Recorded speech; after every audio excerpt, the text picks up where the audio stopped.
The first experience of Terracottem was, and we used it in a couple of places. One was in Coast Ford with some small, lower quality trees that we got from a nursery. They were old stock, they were stunted, they were nutrient deficient. So I thought it would be a great test to use them in that situation on those trees. And the other couple of locations we used the same species of trees, but two different locations. One had a small amount of irrigation, and the other one, where we used this Terracottem, didn't have anything. It was reasonable conditions, soil conditions, but we just planted the trees and walked away, and they all survived pretty well.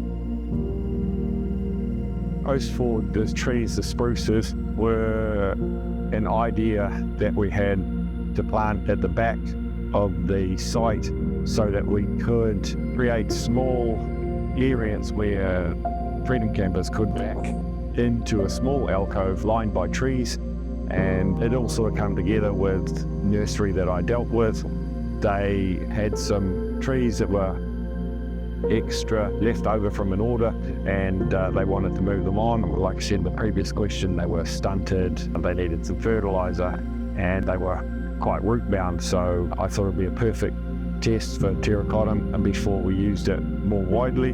And as you've seen today going there to the site, the trees have all done well and thriving in an adverse climate. So following the initial tests that we did, we widened the Terracottem use to all of our street trees, which range from about 100 to 120 a year.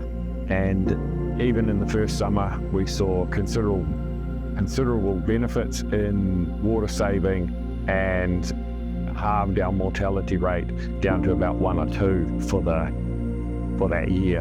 And it had stayed pretty steady in consecutive years following that. I would recommend a Terracottem use to anyone that was doing any size planting, whether it be one tree or a wide scale planting, just purely because the savings in watering and maintenance afterwards.